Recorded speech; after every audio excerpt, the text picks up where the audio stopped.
Bonjour tout le monde, c'est Jérémy et aujourd'hui on se retrouve dans une nouvelle vidéo sur l'investissement. En effet, je suis vraiment content d'être présent aujourd'hui puisque comme vous le savez, j'ai attrapé la COVID. Honnêtement, c'est pas cool pantoute.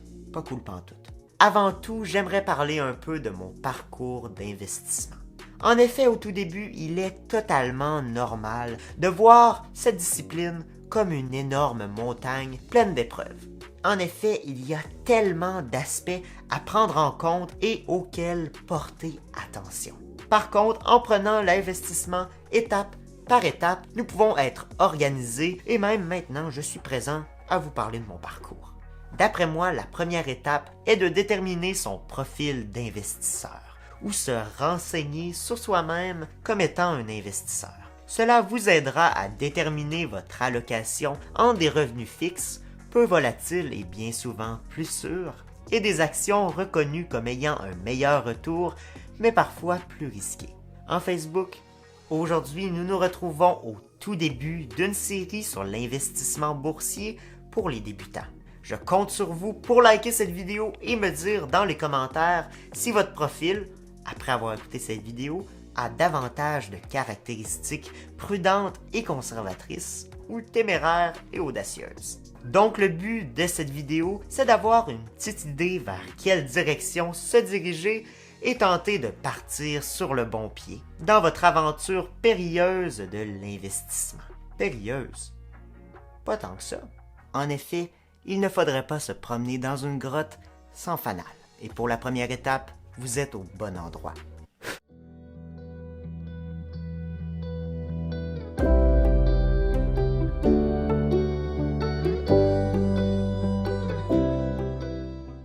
Pour suivre adéquatement cette vidéo, je vous encourage à aller faire un petit tour dans la description où vous retrouverez un questionnaire complètement gratuit que vous pouvez faire imprimer et que vous pourrez remplir en écoutant ce que je dirai aujourd'hui.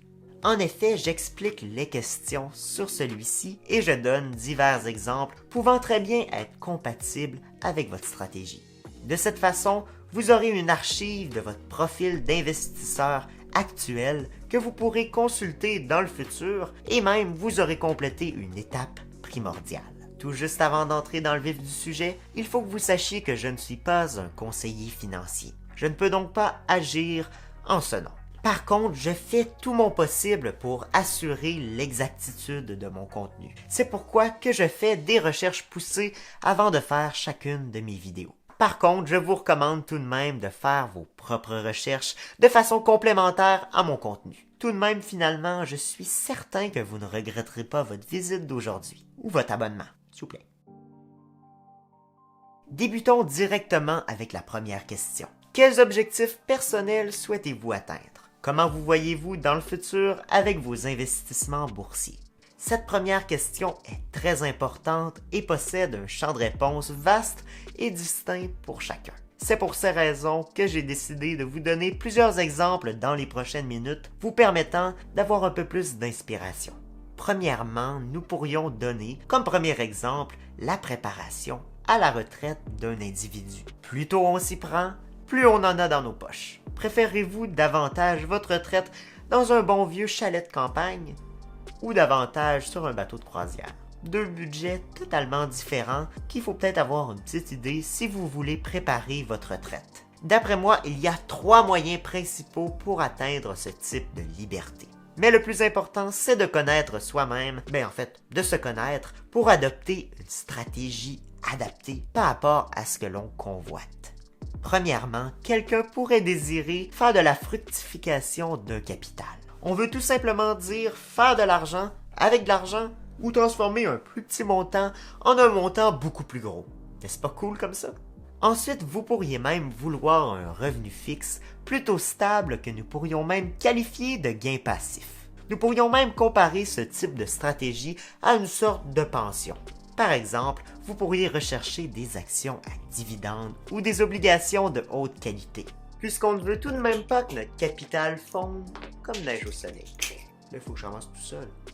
Je vous encourage à rester à l'affût sur cette chaîne puisque je ferai très bientôt plusieurs vidéos sur ces sujets. Finalement, en vue de la retraite, un troisième investisseur pourrait désirer préserver un capital. Il pourrait rechercher l'inflaperméabilité. Mais qu'est-ce que je veux dire par ça? Parce que c'est même pas un mot qui existe dans le dictionnaire. En fait, quelque chose qui est certain, c'est que si nous avons un montant dans un compte bancaire, si petit soit-il, il perd de la valeur. Et ce, à cause de l'inflation. Vous savez, ce mécanisme économique qui grignote vos économies? Perméabilité. Une protection contre l'inflation. Un peu comme votre imperméable quand il pleut dehors. Passons maintenant à un deuxième exemple. Un individu pourrait avoir un projet personnel qu'il souhaite réaliser. L'achat d'une maison, un voyage, vous savez ce qu'on n'a pas fait depuis 2 ans? Un objectif de scolarité, se lancer en affaires, sont tous des exemples concrets, très personnels à chacun. Un autre exemple pourrait tout simplement être l'atteinte de l'indépendance financière. Vous savez, ce type de liberté tant convoitée, même par moi. Et oui, la YouTube Money n'a pas encore commencé à rentrer. C'est une blague. Plus besoin de s'inquiéter de jour en jour de vos finances. Vos investissements produisent des intérêts ou des revenus qui comblent vos dépenses. Vous avez même un coussin financier qui comble vos imprévus que nous pourrions qualifier de compte d'urgence. Vous pouvez maintenant vivre de ce que vous voulez, vous reposer ou même vivre de vos passions si ce n'est pas déjà le cas. Bref, pourquoi avez-vous cliqué sur cette vidéo? Pourquoi, au départ, vous êtes-vous dit que vous vouliez investir en bourse? Pour combler vos fins de mois? Très bonne idée. Si vous voulez, vous pouvez inscrire votre objectif personnel dans la description et nous pourrons même en discuter si vous le voulez, bien évidemment. L'objectif est au cœur d'une stratégie d'investissement et il est primordial de s'en rappeler en tout temps. Disons qu'il peut nous empêcher de faire des erreurs en virevoltant d'un endroit à un autre. Deuxième question. Accélérons un peu le pas tout en restant clair et précis. Quel est votre horizon de placement? Nous pourrions également dire quelles limites se donne un investisseur pour ne pas toucher à ses investissements. Personnellement, je recommanderais à tout investisseur d'investir sur le long terme, beaucoup d'investissements. En effet, comme nous pouvons le voir avec notre expérience sur l'évolution des marchés, ceux-ci sont constamment en hausse sur le long terme à cause de leur propension haussière. Malgré bien évidemment les péripéties des années qui passent. Même s'il ne faut pas tomber dans l'inertie. Ouais, j'essaie d'instaurer un vocabulaire plus riche. Et ce, comme nous l'avons vu dans la dernière vidéo, où nous avons réalisé que le marché boursier n'est pas si ancien. En plus, les données ultérieures à 1871 aux États-Unis ne sont même pas fiables. Si ça vous intéresse, je vous encourage à aller la voir, elle apparaît juste ici, après avoir terminé votre profil d'investisseur. Revenons à l'horizon de placement. Combien d'années? 5 ans, 10 ans, 15 ans, 20 ans, 6 mois? Dites-vous qu'on ne peut jamais prédire l'avenir. Par contre, nous pouvons amoindrir les risques et en bourse, la patience est, je pense, plus importante que dans la vie quotidienne. Même que c'est un atout que je n'ai pas. Par exemple, lors de la COVID-19, même si c'est pas fini, le cours du S&P 500 a baissé de près de 30%. Par contre, le temps et la propension haussière du marché ont fait leur travail et nous sommes aujourd'hui à des nouveaux sommets. Troisième question. Quel capital investirez-vous régulièrement? En bourse, la constance est très importante. Et le simple fait de commencer à investir aujourd'hui avec un capital déterminé selon vos moyens est un pas de géant pour atteindre votre liberté financière à venir. En effet, vous prendrez l'habitude et allez prendre de l'expérience, un patrimoine qui n'a pas de coût. Ah, que j'aimerais être Warren Buffett. Ou pas. Absolument tout le monde fera des erreurs ou en a déjà fait. Mais qu'est-ce qui est mieux? Les réaliser avec un portfolio boursier de 50$ ou avec un de 10 000$? C'est une question rhétorique. En passant, dans la description de cette vidéo, vous retrouverez un lien Wealthsimple, un courtier qui a un avantage incontestable, l'absence de frais de transaction achat-vente. En effet, lors de la création de votre premier compte, vous aurez à peu près 50$ et moi je recevrai une légère compensation. Je vous remercie déjà pour vos encouragements et n'oubliez surtout pas, 50$ est déjà un très bon début pour commencer votre aventure.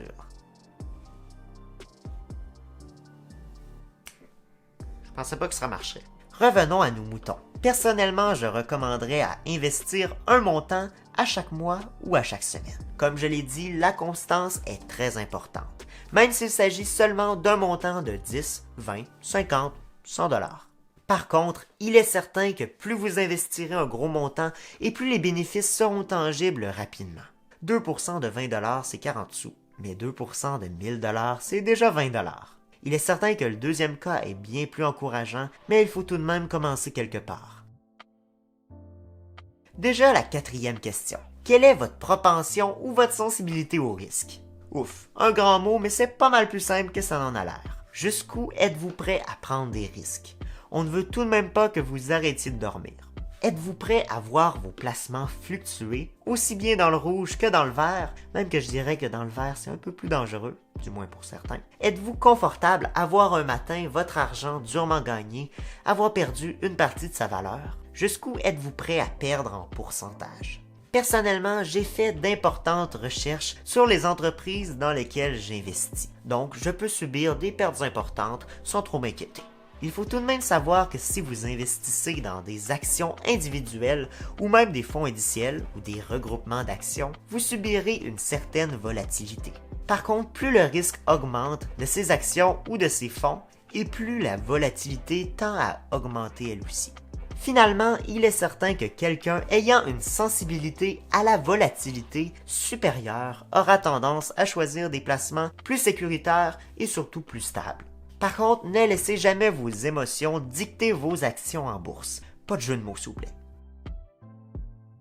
Cinquième question. Prévoyez-vous des situations coûteuses prévisibles dans les prochaines années? Comme je l'ai dit plus tôt, la constance est clé. C'est pourquoi que si nous pouvons prédire des situations coûteuses dans les prochaines années, nous voulons tenter de nous préparer pour réussir à préserver notre capital investi régulièrement.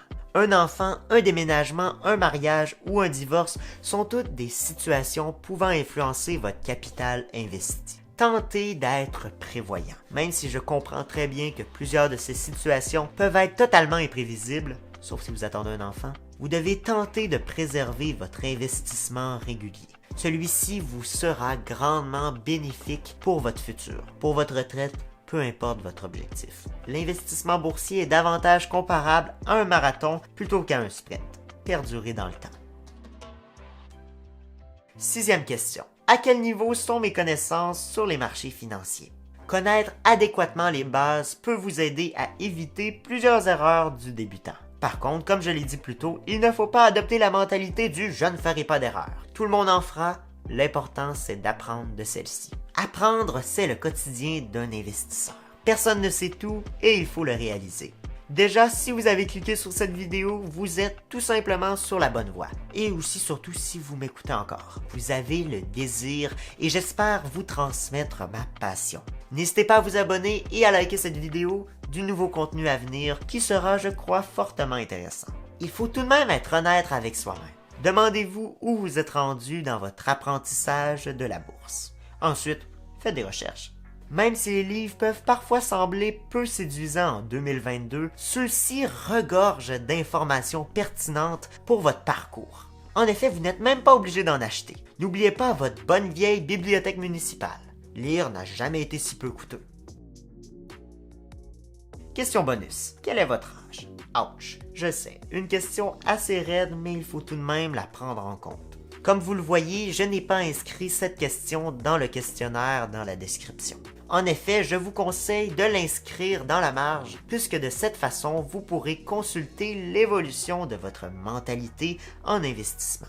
Il est certain que si vous avez 20 ans ou 60 ans, vous ne voyez pas la vie de la même manière. En effet, l'âge est intimement lié à la propension au risque. Bien souvent, plusieurs individus seront prêts à prendre moins de risques lorsqu'ils sont rendus à la retraite ou lorsqu'ils sont plus âgés. Chaque individu est différent et a une relation différente avec sa stratégie d'investissement et avec ses actifs. Il faut par contre tout de même être réaliste puisque la variable du temps est primordiale dans une stratégie d'investissement viable. Donc votre âge peut jouer sur votre stratégie d'investissement.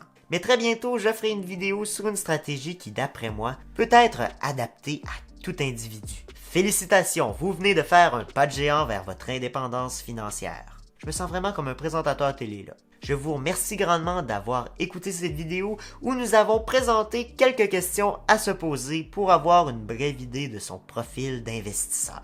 Vous avez maintenant devant vous un portrait résumant votre personnalité qui vous aidera à déterminer par la suite une stratégie allant avec vos besoins. Il est très important de se connaître pour savoir laquelle adopter pour ne pas virevolter d'un endroit à un autre tel un papillon. Si vous avez des questions, n'hésitez pas à les poser dans les commentaires, je les lirai absolument tous. On se voit très bientôt pour une prochaine vidéo. Bonne journée. Ah, j'oubliais, j'ai mis dans la description un lien du questionnaire de l'AMF, l'autorité des marchés financiers, qui vous permet d'avoir des résultats un peu plus tangibles par rapport à votre profil d'investisseur. N'hésitez pas à aller jeter un petit coup d'œil si ça vous intéresse. Bonne journée.